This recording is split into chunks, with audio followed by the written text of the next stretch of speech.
Hello, तो आज हम पढ़ेंगे मसल फाइबर्स का रिकैप कर लेंगे। सबसे पहले पढ़ेंगे मसल की बहुत ही बेसिक हेराई की, फिर उसके बाद पढ़ेंगे ये सबसे बढ़िया चीज, फिर पढ़ेंगे एक्टिन और मायोसिन दोनों के स्ट्रक्चर्स, फिर पढ़ेंगे मैकेनिज्म ऑफ मसल कंट्रैक्शन यानी कि स्लाइडिंग फिलामेंट थ्योरी जो कि सबसे बढ़िया टॉपिक है। हो जाएगा मस्कुलर सिस्टम खत्म, फिर उसके बाद नेक्स्ट वीडियो में पढ़ेंगे स्केलेटल सिस्टम।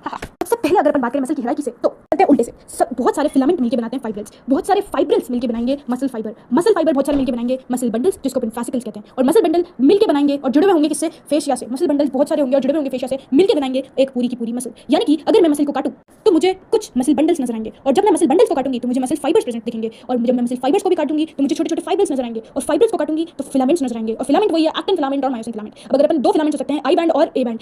आई बैंड की अगर अपन बात करें तो वो बनता है एक्टिन फिलामेंट से, और वो जो ए बैंड है वो बनता है मायोसिन फिलामेंट से। अब वो उनके अंदर जाते हैं, उनके स्ट्रक्चर कैसे होते हैं चलिए देखते हैं। कर लेते हैं स्ट्रक्चर ऑफ कंट्रैक्टाइल प्रोटीन्स। अब सबसे पहले बात करें अगर एक्टिन की, तो एक्टिन हमारा जी एक्टिन से बनता है। जी एक्टिन को बहुत सारे जी एक्टिन यहाँ पे मायोसिन बाइंडिंग साइट होती है, ठीक है, और जी एक्टिन ये मान लीजिए जी एक्टिन है, ठीक है। अब जी एक्टिन यानी ग्लोबुलर एक्टिन बहुत सारे अगर जुड़ जाते हैं तो वो एफ एक्टिन बना लेते हैं। और ऐसे दो एफ एक्टिन की माला को अगर अपन ऐसे कॉइल कर दें, ऐसे ऐसे ऐसे, ठीक है, और ऐसे ऐसे और ऐसे, ठीक है, जब ऐसे कॉइल कर देते हैं और साथ में अपना ट्रोपोमायोसिन एक थ्रेड लाइक पतला सा स्ट्रक्चर होता है जो कि इसके पैरेलल ही रन करता है, एक थ्रेड लाइक से इसको ऐसे बाइंड करने के लिए आ गया, ठीक है। तो एफ एक्टिन जैसे माला की तरह रोल हो गए दो एफ एक्टिन, दो ट्रोपोमायोसिन फिलामेंट भी इसके ऐसे ऐसे माला की तरह हो गए, और ऊपर से अपन एक छिड़काव कर दिया व्हिच इज ऑफ ट्रोपोनिन, यानी कि टोपी की तरह जो काम करता है उसको बोलते हैं ट्रोपोनिन। फिर से रिकैप करवाती हूं। पहले जी एक्टिन था, बहुत सारे मिलकर एफ एक्टिन बने। एक्टिन दोनों आपस में ऐसे कॉइल हो गए, लंबी लंबी चेन्स बन गई, और उसके पैरेलल रन करने वाला एक ट्रोपोमायोसिन आ गया जो कि ट्रोपोमायोसिन उसके पैरेलल रन कर रहा है, और ट्रोपोमायोसिन के ऊपर टोपी बनकर बैठा हुआ है ट्रोपोनिन, यानी कि ट्रोपोनिन छोटे होते हैं, और ये जो होता है ट्रोपोनिन ये मायोसिन बाइंडिंग साइट को कवर करके रखता है। ये एक्टिन पे जो मायोसिन बाइंडिंग साइट होती है वो फ्री नहीं होती है, वो ट्रोपोनिन से मास्क हो रखी होती है, और उसको इसके लिए कैल्शियम टूप्लेस चाहिए होता है साइटोप्लाज्मिक रेटिकुलम से, जिससे ये हट जाए और एक्टिन हमारे इस पे मायोसिन हमारे इस पे एक्टिन पे जुड़ पाए। तो ये वाली साइट है मायोसिन की, ये यहाँ पे जुड़ जाएगी बाद में जब ये हट जाएगा कैल्शियम टूप्लेस से। बात करते हैं मायोसिन प्रोटीन की। ये था एक्टिन प्रोटीन, मायोसिन प्रोटीन की बात करते हैं। तो मायोसिन प्रोटीन ऐसी बहुत सारी मेरोमायोसिन यूनिट से बनी हुई होती है। तो मेरोमायोसिन यूनिट क्या होती है देखो, सबसे पहले देखो ये जो पार्ट है, ये जो पार्ट दिख रही है टेल, और इसको बोलते हैं अपन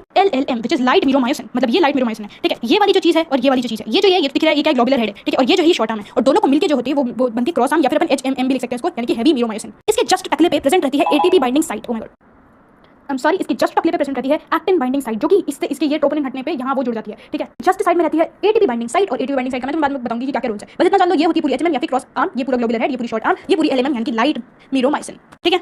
अब दोनों के स्ट्रक्चर देख लिया। अब अपन बात आते हैं स्लाइडिंग फिलामेंट थ्योरी पर, यानी कि अब ये दोनों जुड़ के स्लाइड होते कैसे। सबसे पहली बात मैं बता दूं, एक्टिन स्लाइड्स ओवर मायोसिन। तुम्हारे को पूरी इस चीज का ओवरव्यू देना चाहूं तो मैं सबसे पहले ओवरव्यू देती हूं। सबसे पहली चीज देखो, सुनते जाना। सबसे पहले सिग्नल आया CNS से, फिर एसिटाइलकोलिन जो था वो न्यूरोमस्कुलर जंक्शन पे आ गया, यहाँ पे रिलीज हो गया, सर्कुलेमा में एक्शन पोटेंशियल जनरेट हो गया, फिर उसके बाद कैल्शियम टूप्लेस जो है साइटोप्लाज्मिक रेटिकुलम से आया और ट्रोपोनिन को हटा दिया, अनमास्क कर दिया किसको?